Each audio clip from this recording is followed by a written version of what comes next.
paz do Senhor, amados, dando início hoje à nossa 7ª lição da Escola Bíblica Dominical.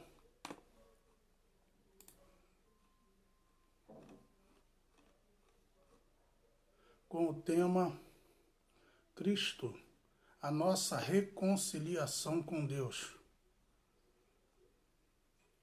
Gostaria de ler com os irmãos o texto áureo e a verdade prática, que nos diz assim: porque Ele é a nossa paz, o qual de ambos os povos fez um, e derribando a parede de separação que estava no meio. Efésios capítulo 2, verso 14. Verdade prática. Ao morrer na cruz do Calvário, Cristo reconciliou os eleitos, desfazendo a inimizade entre Deus e os homens.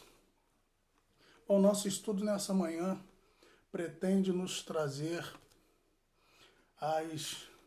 nos pontuar as seguintes questões.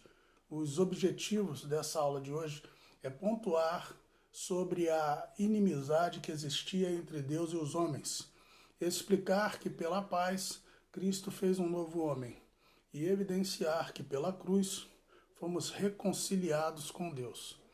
Bom, queridos, o texto ele já nos traz como primeiro ponto: Cristo desfez a inimizade entre homens.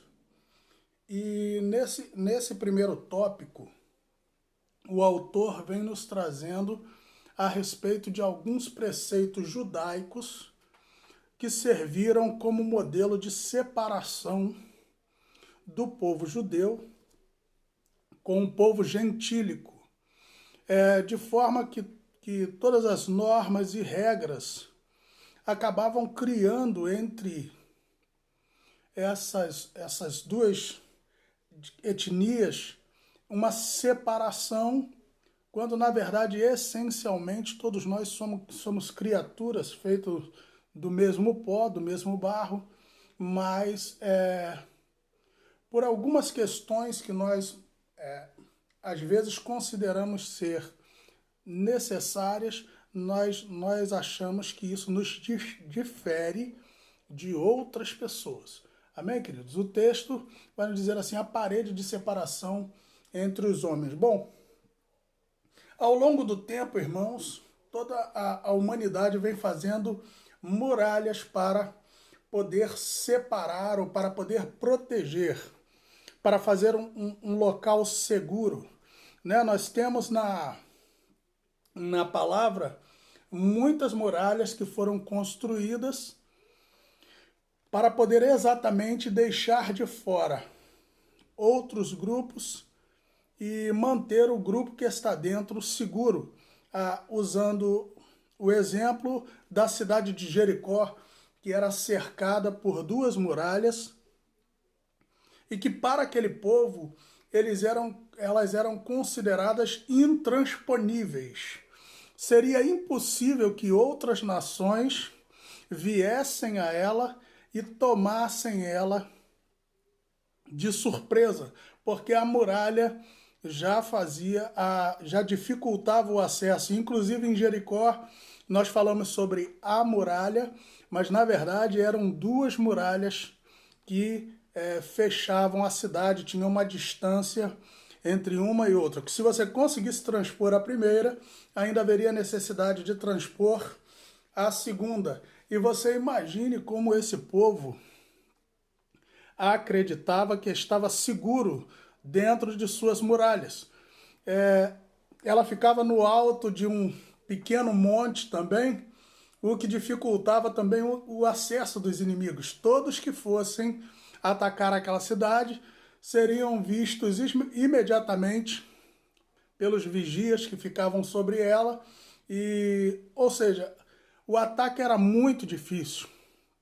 No entanto, a muralha caiu, né, irmãos? Jerusalém também era cercada por uma grande muralha. Ainda hoje temos os muros de Jerusalém, pelo menos parte dele, nos dias atuais. Mas a cidade era completamente cercada por um muro, e com isso trazia uma certa segurança, mas também Jerusalém caiu, né, queridos? Porque os muros feitos por mão de homem não podem deter uma força maior, queridos. Muitas das vezes nós achamos que podemos construir em nossa vida pequenas muralhas que nós achamos que são proteção contra as pessoas que, em tese, querem nos atacar ou invadir o nosso espaço. No entanto, irmão, toda muralha que foi construída para cair, por um poder maior, por uma força maior, correto? A ideia era apenas separar homens no sentido de afastá-los em caso de guerra, mas a ideia, na verdade, era de que essas muralhas seriam construídas para afastar os homens no sentido social e religioso. Na questão do povo judeu para o povo gentílico, existia essa grande barreira, essa grande muralha que era os mandamentos em sua essência. Nós vamos chegar um pouco mais à frente na divisão. E era uma grande muralha que não permitia que os gentios entrassem na questão do povo judeu, ou na vida do povo judeu. Era impossível para eles se aproximar desse relacionamento por intermédio dessa barreira que foi construída para afastá-los. No ponto 2, irmãos, vamos tratar exatamente sobre essa questão, o extremismo judaico concernente ao seu posicionamento junto aos outros povos, impedia que outros povos fossem alcançados. Nós vamos verificar até isso um pouco mais para frente. O texto nos diz assim: a derrubada da parede da separação. O apóstolo declara que o apóstolo declara que em Cristo foi derrubada a parede da separação que estava no meio. Cristo, ele veio para poder jogar abaixo todos esses conceitos e dizer: olha, todos vocês são irmãos, todos vocês têm acesso ao trono de Deus, eu vim para salvar a todos, e se for colocar no pacote, todos pecaram e destituídos foram da glória de Deus. Então Jesus veio trazer essa igualdade. Inclusive quando Jesus ele fala sobre a lei, no livro de Mateus, quando ele fala sobre a lei, ele costuma usar o termo seguinte, porque o judeu ele se gabava, ou ele se gloriava de conseguir cumprir a lei, e ele achava que ele vivia dentro de um propósito que as outras nações não conseguiriam viver. E então vem Jesus e começa a falar com o povo, dizendo o seguinte: ouviste o que foi dito, eu, porém, vos digo. E começou a tratar em cima da lei que havia sido deixada pelo patriarca, pelo grande profeta Moisés, tendo recebido do próprio Deus. Ele disse assim: ouviste o que foi dito, eu, porém, vos digo. E aí começou a trazer o judeu para dentro do mundo do pecado, para dentro do mundo do desrespeito àquilo que eles tinham como mais sagrado. E aí eles começaram a se perceber dentro dos mesmos pecados que os gentios. Só que o orgulho do nosso coração não permite que nós vejamos a verdade. Porque tudo aquilo que Jesus falou, enquanto dizendo, ouviste o que foi dito, eu, porém, vos digo, tudo aquilo era verdade. Só que, irmãos, como é doloroso nós ouvirmos a verdade muitas vezes, não é verdade? O nosso Senhor Jesus usou-se da verdade, ensinando aqueles homens a palavra, No entanto, eles não estavam dispostos a ouvir a verdade da boca de quem quer que seja. Eles queriam continuar vivendo a vida com base no que eles criam, ainda que fosse uma mentira.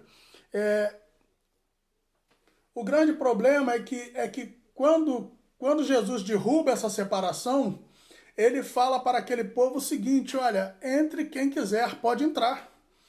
Todos agora têm acesso a o Senhor Deus por intermédio de Cristo. Todos nós temos acesso à pessoa do nosso Deus, não existe mais intermediários.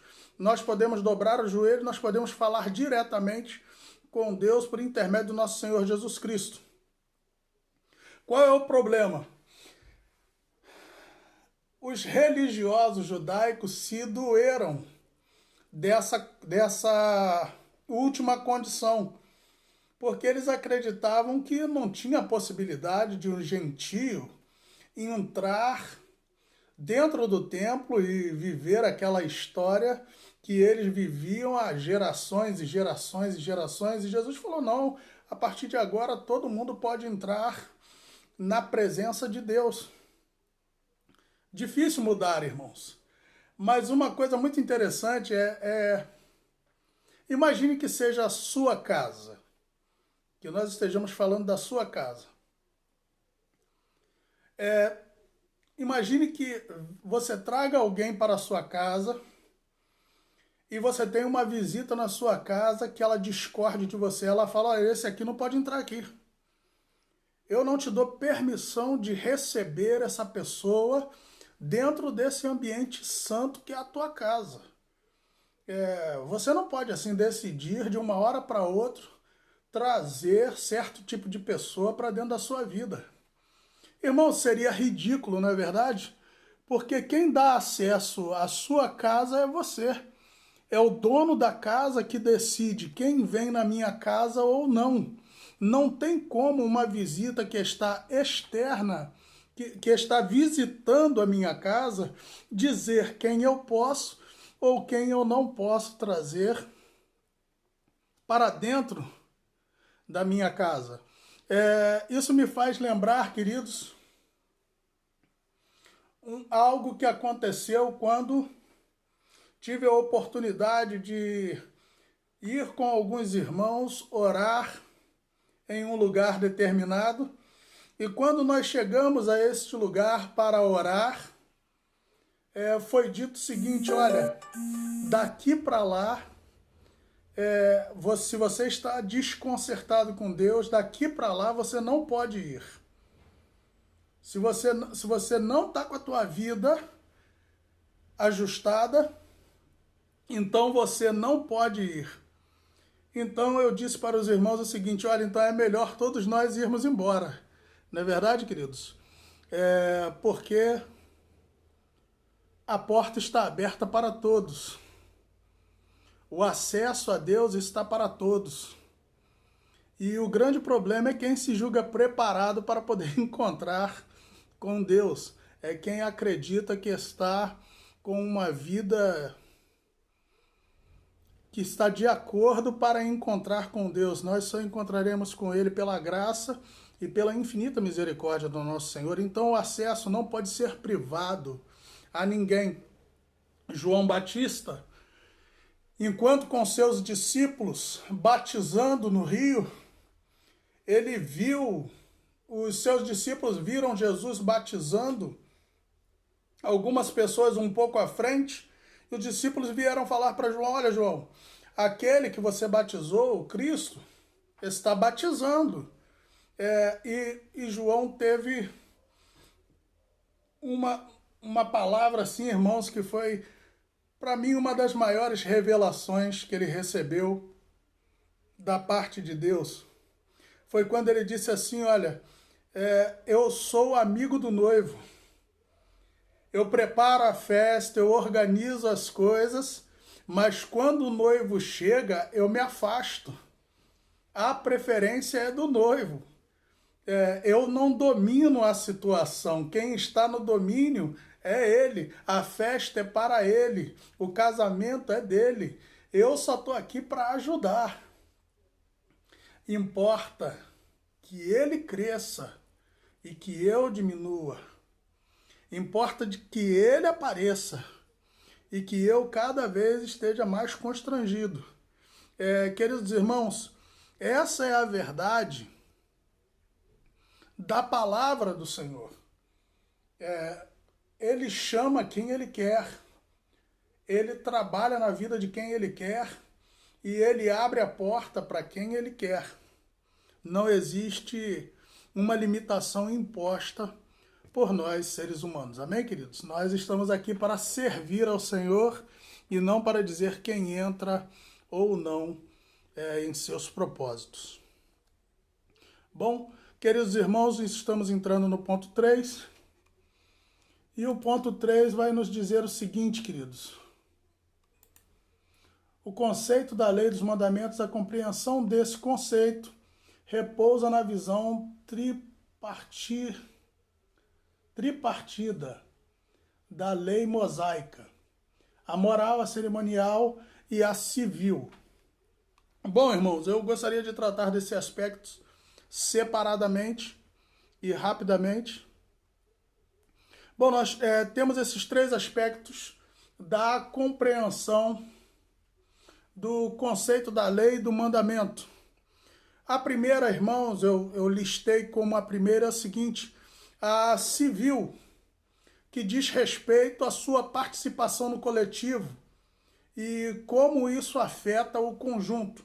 Bom, toda a questão da lei, conceito da lei e do mandamento, que trata da parte civil, ela tem a seguinte característica: ela quer saber como você está se portando e como isso atinge o coletivo, como isso afeta o povo de uma forma geral, como isso afeta pessoas que fazem parte do mesmo grupo que você. Então eles tinham que respeitar essa limitação que a lei dava.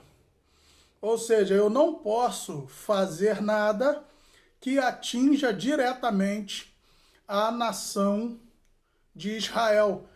Me lembro do caso de Acã, em que foi dada uma determinação para aquele povo, e Acã tomou tesouros e colocou embaixo da sua tenda.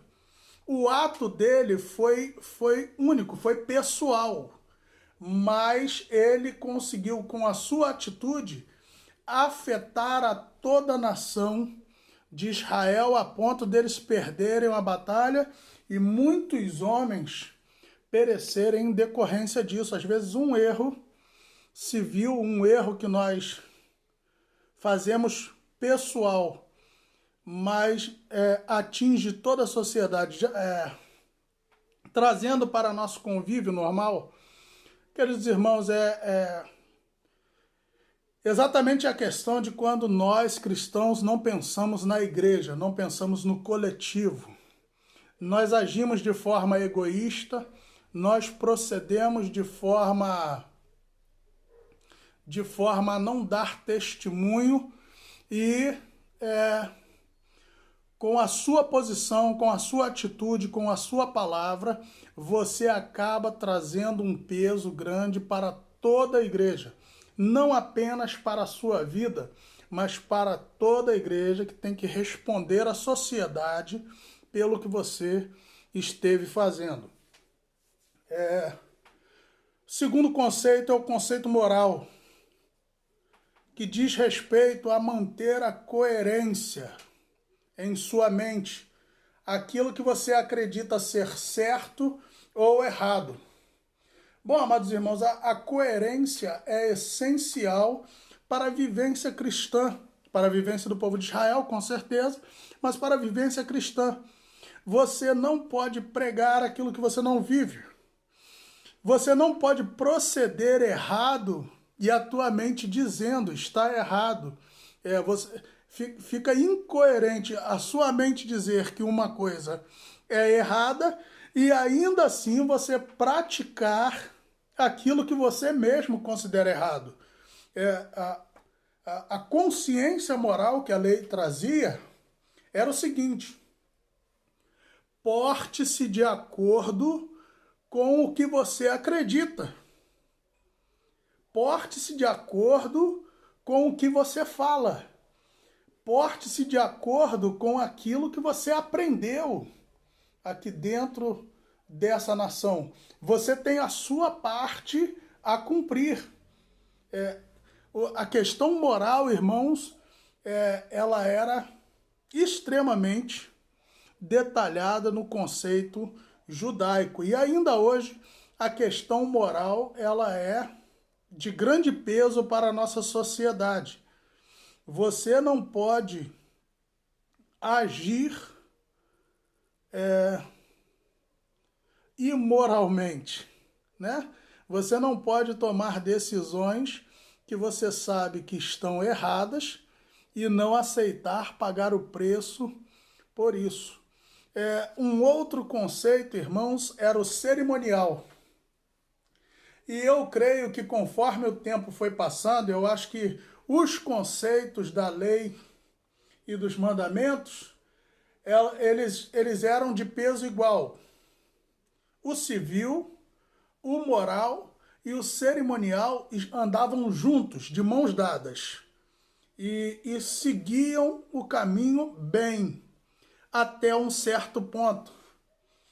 Porque em determinado momento, irmãos, lendo a palavra de Deus, nós vamos encontrar isso já bem lá no começo.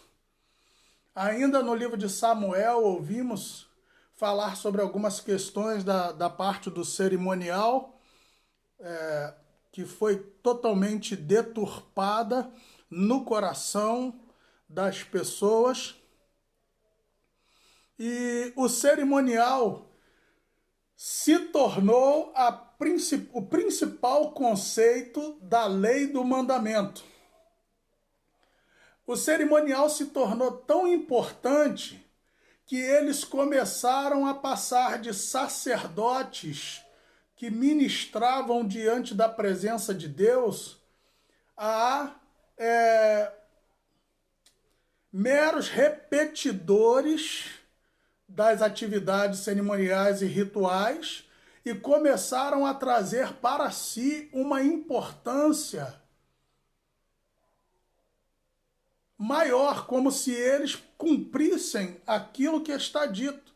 E o povo, por, na verdade, ver que só eles podiam fazer essa cerimônia, eles começaram a priorizar a posição de homens e mulheres na questão cerimonial. O pecado começa a aumentar, o arrependimento também começa a aumentar, os sacrifícios começaram a aumentar, e então virou uma bola de neve, e o conceito moral da lei começou a ser deixado de lado, o conceito civil da lei começou a ser deixado de lado, e a lei começou a virar um cerimonial ritualístico, e começaram a se esquecer das partes que compunham o total do conceito das leis e do mandamento. Chega um ponto, irmãos, em que a situação está tão complexa que nós lemos em alguns livros, e já entramos no ponto 4, nós lemos em alguns livros que Deus fala assim, ó, chega, eu não quero mais que vocês ofereçam bois, novilhos, cordeiros, derramem sangue, eu não quero mais que vocês façam ofertas de manjares, eu não quero mais que vocês façam festas da lua nova, eu não quero mais, eu não me agrado mais disso, eu tenho nojo dessas coisas. Por quê? Porque vocês estão fazendo todo esse ritual, toda essa cerimônia, acreditando que estão me agradando, só que vocês esqueceram de cumprir as outras partes. Eu dei a vocês um conceito civil, em que todos devem proteger a nação, em que um deve amar o outro, em que um deve ajudar o outro, em que um deve ser participativo na vida e no crescimento espiritual do outro.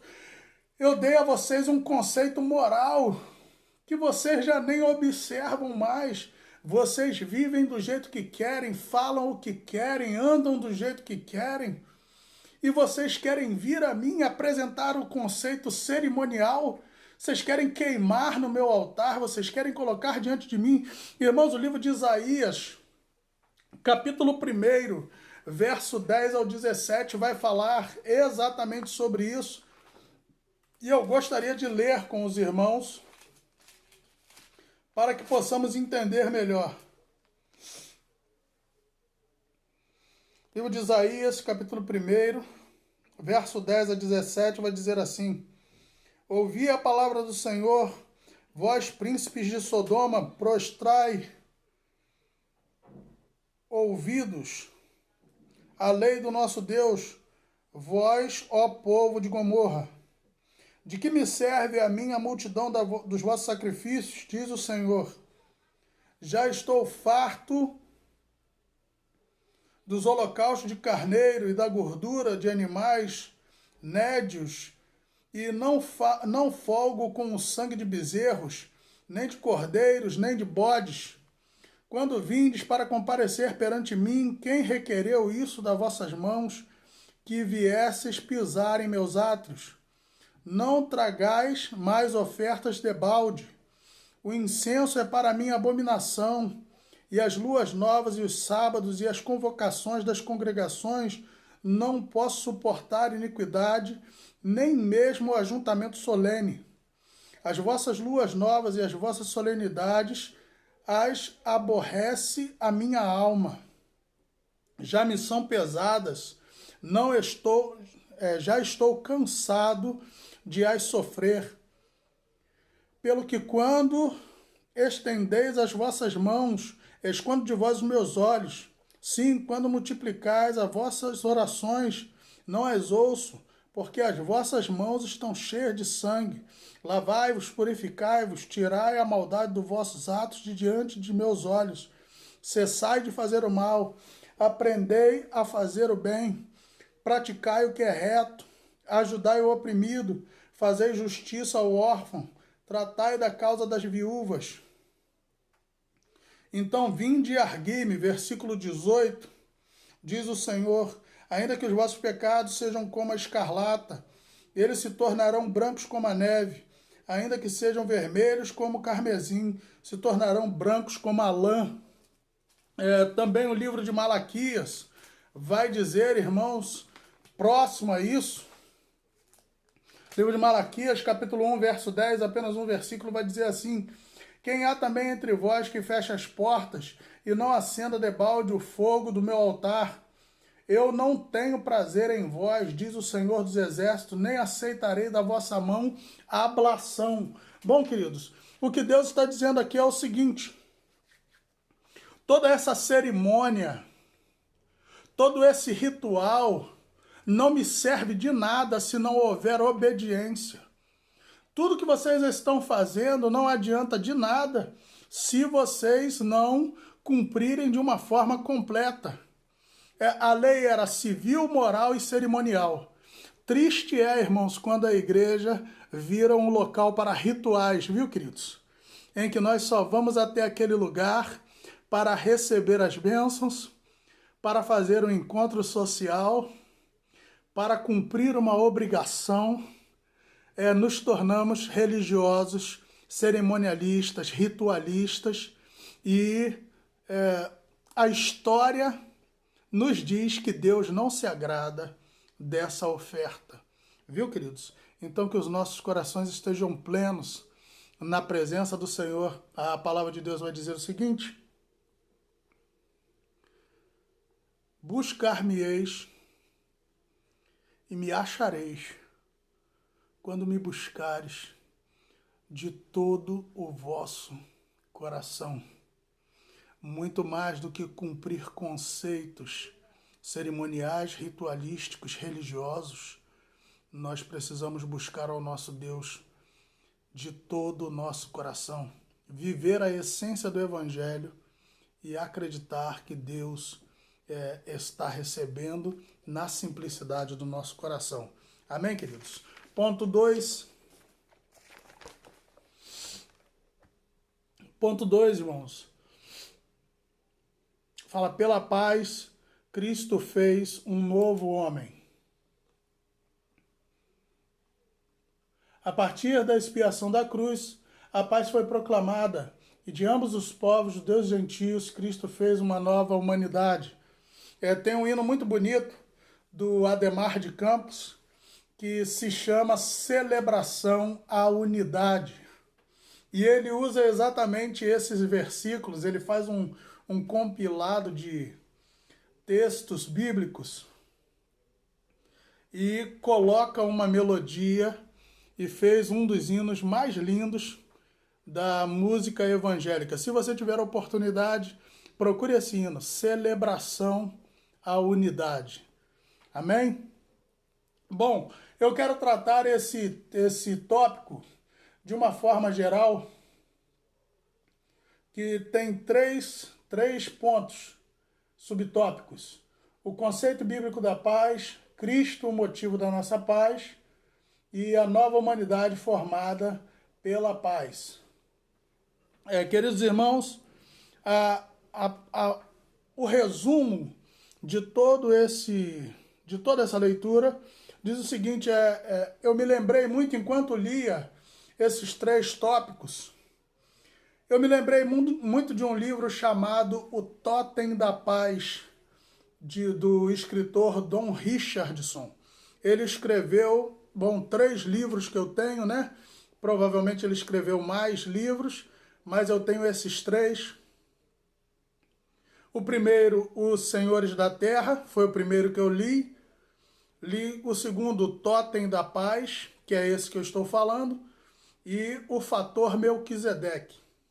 3 excelentes livros, se você quiser adquirir ou procurar em nossa biblioteca na igreja. Amém, queridos? Bom, mas esse livro, O Totem da Paz, ele conta exatamente a respeito de 2 tribos que eram inimigas. E acontecia o seguinte, essa tribo, uma das tribos, eles eram canibais, uma das tribos, de vez em quando, ia até a outra tribo, matava um dos seus membros, levava para dentro da sua aldeia e comia a sua carne. Aquela outra aldeia que tinha sido saqueada tinha que se vingar. Então ela, algum outro dia, ia até aquela outra aldeia e matava um também. E essa guerra se tornou eterna. Porque matava de um lado, matava de outro lado, e eles contavam uma história, irmãos, só você lendo o livro mesmo, eles contavam a história de que só tinha um jeito de sanar essa dívida. Porque quando você matava de um lado e matava do outro lado, o preço estava pago. Você matou alguém aqui, alguém daqui veio aqui e matou outro, o preço estava pago. Mas sempre ficava uma dívida, sempre ficava uma morte contando. Então eles disseram que o único jeito da tribo perdoar completamente a dívida era se a tribo que tinha matado pela última vez um de seus membros entregasse uma criança, entregasse um de seus filhos para que ele fosse o preço do resgate por aquela pessoa que havia morrido. Então, só que ninguém queria fazer isso, irmãos. O preço para acabar com a briga era dar uma criança para outra tribo. Bom, irmãos, o resultado os irmãos já compreendem. Um filho vos nasceu e um menino se vos deu. E o seu nome será maravilhoso, conselheiro, Deus forte, Pai da eternidade. Vamos ler no livro de Isaías, né, queridos?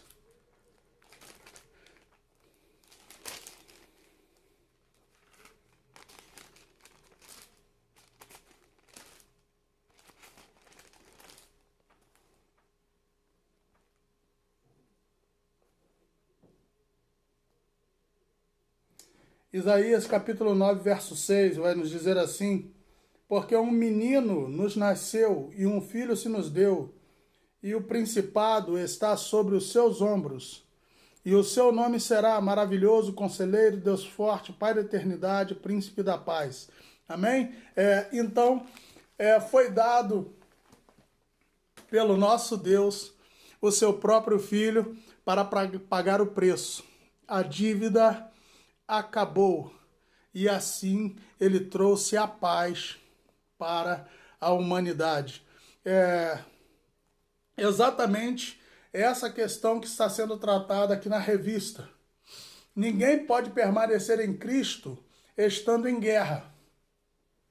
Uma das questões que o Senhor coloca para os seus discípulos é o seguinte: olha, se você vier oferecer algo, se você vier colocar oferta diante do Senhor, mas você lembrar que você está em dívida com o seu irmão, que você está entristecido ou que seu irmão está entristecido com você, deixa a oferta aqui. Vá até o seu irmão e conserte-se com ele. E então volte aqui e apresente a oferta ao Senhor. Cristo, ele coloca dessa maneira: olha, para você estar em mim, a guerra acabou. Sua guerra com todas as outras pessoas, com todas as outras coisas, está encerrada. Porque eu sou um Deus de paz. Textos que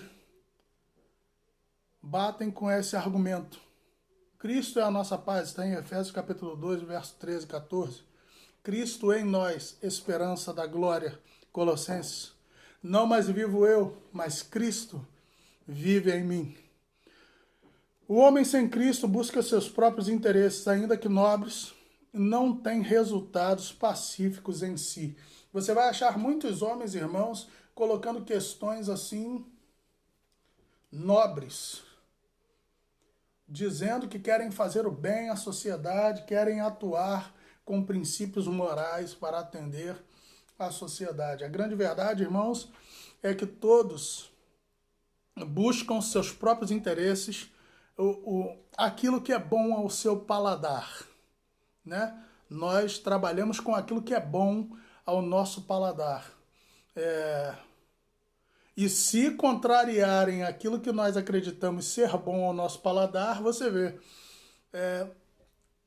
Muitas das vezes você quer tratar algo como conservação de florestas, de mares, de seja como for. E você entra em guerra para poder manter aquilo que você acredita ser o motivo próprio para a guerra. Bom, se nós formos, irmãos, por querer fazer coisas boas, nós acharmos que temos o direito de guerrear, nós estaremos fora do propósito de Cristo e seguindo os nossos próprios interesses.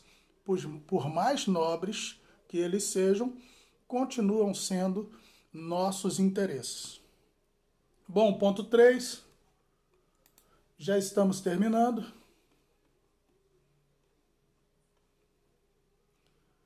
Pela cruz, reconciliados com Deus num corpo.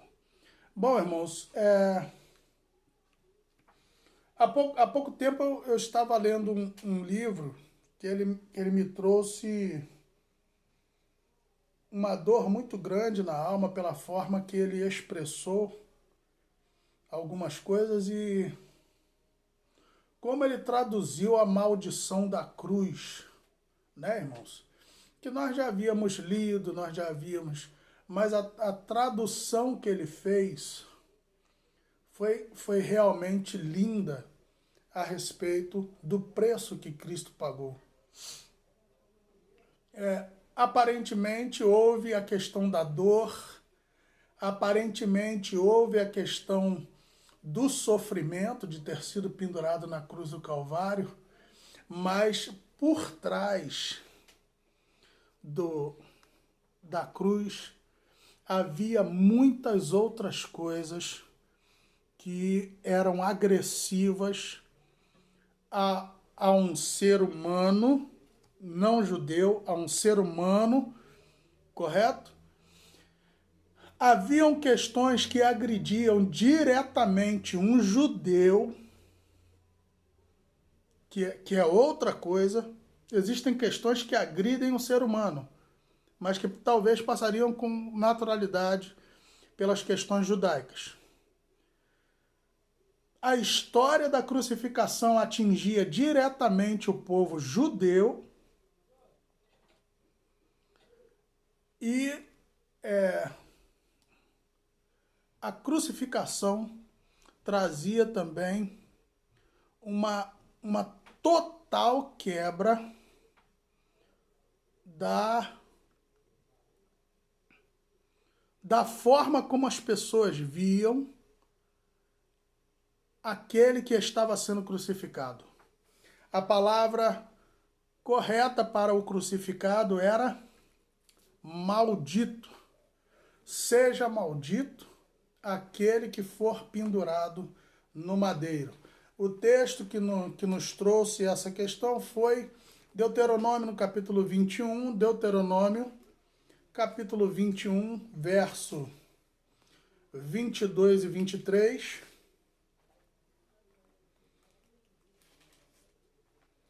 Nos diz assim: quando também alguém houver pecado digno de juízo de morte, e haja de morrer, e o pendurares num madeiro, o seu cadáver não permanecerá no madeiro, mas certamente o enterrarás no mesmo dia, porquanto pendurado é maldito de Deus. Assim não contaminarás a tua terra, que o Senhor teu Deus te dá em herança. Várias vezes já tivemos também a oportunidade de ler aqui junto com os irmãos, livro de Isaías, capítulo 53, que fala exatamente da visão do povo a respeito do Cristo que sofria. Enquanto Cristo sofria, sendo entregue como cordeiro mudo, né, levado ao matadouro, nós o tínhamos como aflito e oprimido de Deus. Nós olhávamos para ele como alguém que estava sendo oprimido por Deus. Depois os irmãos leem, livro de Isaías, capítulo 53, vai trazer também uma boa visão junto com esse texto que eu li agora em Deuteronômio. E o livro de Gálatas, capítulo 3, verso 13, também vai nos trazer a visão do apóstolo Paulo a respeito da crucificação de Cristo. Gálatas 3,13. Cristo nos resgatou da maldição da lei, fazendo-se maldição por nós, porque está escrito: maldito todo aquele que for pendurado no madeiro.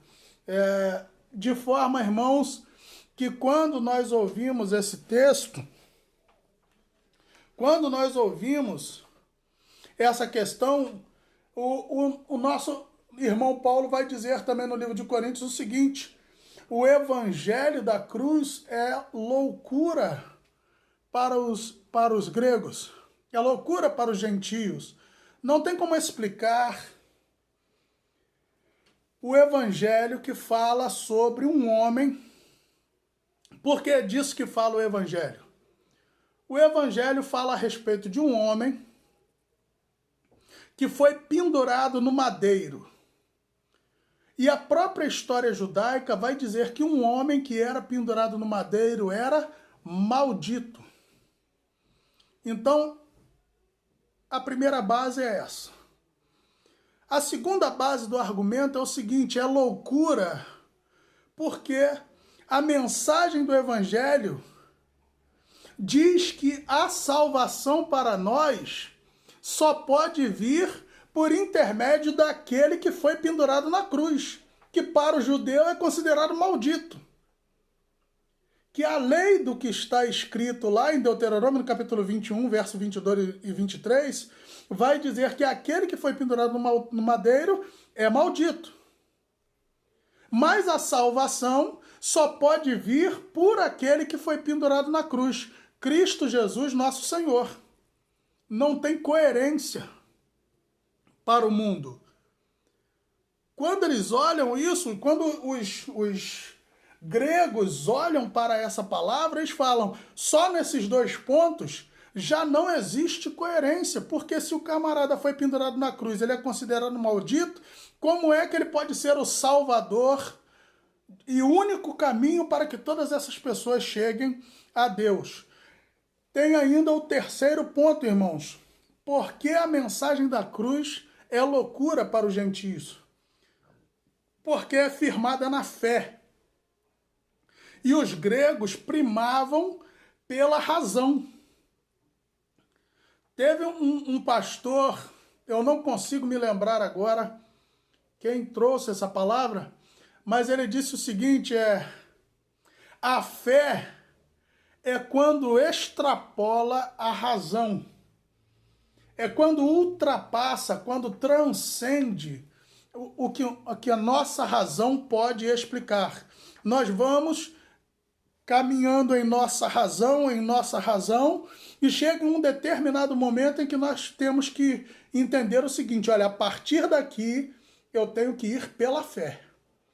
A partir daqui, minha razão não vai alcançar, minha razão não vai entender, então eu tenho que crer naquilo que a palavra me diz. E para o grego era difícil, porque tudo para ele era lógica, tudo para ele era filosofia, tudo para ele era... E a filosofia exige racionalismo. Então, para ele, tudo aquilo era muito difícil de compreender. A mensagem da cruz era loucura, então. Porque aquele que foi morto na cruz era considerado maldito, porque a mensagem do Evangelho diz que aquele que estava pendurado na cruz era a única salvação e caminho de acesso a Deus que nos salvaria, ao Deus que nos traria salvação, e porque ele transcendia da lógica. Ele entrava por um caminho que a humanidade não tem o desejo de mergulhar, porque você precisa crer no que está sendo dito, muito mais do que ver, você precisa crer naquilo que lhe está sendo dito. Bom, irmãos, o ponto 2 vai falar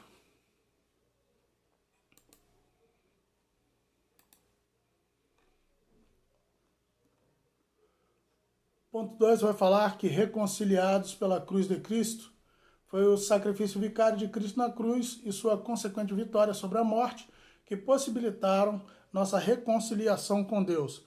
Na cruz um caminho foi feito. Na cruz uma porta se abriu. Na cruz houve um novo concerto, uma nova aliança e que nos deu livre acesso ao Senhor nosso Deus. A cruz é a porta que se abriu para que nós pudéssemos entrar diante da presença do nosso Deus. Bom, a palavra nos diz que quando Cristo crucificado expirou, o véu do templo se rasgou de alto a baixo. O véu do templo é o simbolismo do santo lugar para o santo dos santos. De forma que quando essa cortina se abriu, deveria haver um desespero muito grande, porque essa cortina era inacessível para a maioria das pessoas. Apenas um sacerdote poderia entrar no Santo dos Santos, isso em período determinado. Quando o véu se abriu, irmãos, você imagina o pânico que deveria ter sido entre a população, porque eles não tinham acesso. E agora, por intermédio da ruptura do véu, todos eles podiam ver aquilo que nunca tinham visto. Poderiam ir ao encontro daquilo que nunca tiveram a oportunidade. em Cristo, o caminho para Deus se abre. A oportunidade é até assustadora, irmãos, porque quando nós temos a oportunidade de chegar diante do nosso Senhor e nós somos vistos de maneira crua, se não fosse o sangue de Jesus, já teríamos sido consumidos. Se não fosse o preço da expiação pago na cruz do Calvário, com certeza todos nós já teríamos sido consumidos pela santidade do nosso Deus. Mas, glória a Deus, que o nosso Senhor Jesus, morrendo na cruz do Calvário, derramando o seu sangue, limpou as nossas vestes, pagou o preço que ninguém mais poderia pagar, e para a glória do Senhor, nós temos a oportunidade de estar diante dele. Queridos irmãos, fechando apenas o ponto 3, livro de Efésios, capítulo 4, verso 3 a 6. Livro de Efésios, capítulo 4,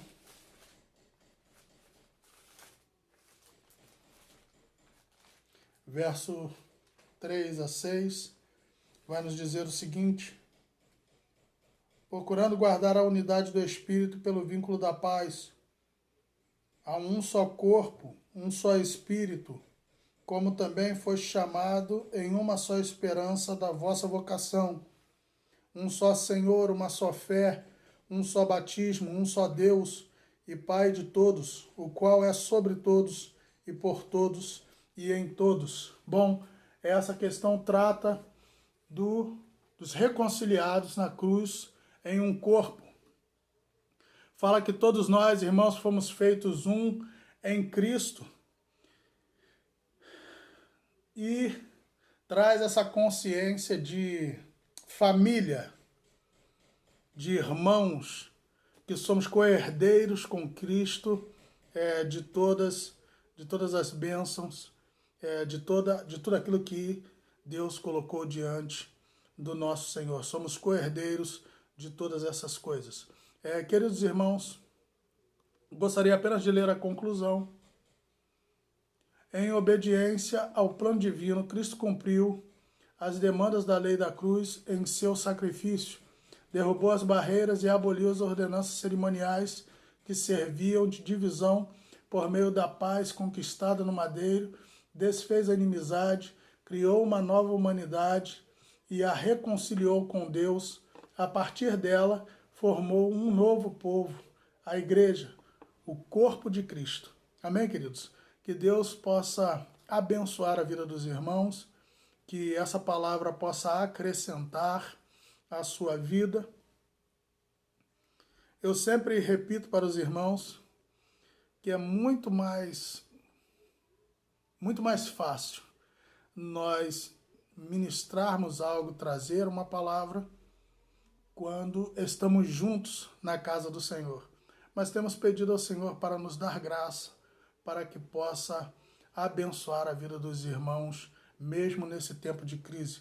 Continuemos orando e pedindo ao Senhor para que se cumpra a sua vontade em nossa vida, seja com o retorno do nosso Senhor buscar a sua igreja, ou Deus nos conduzindo a uma nova condição nesse período que estamos vivendo.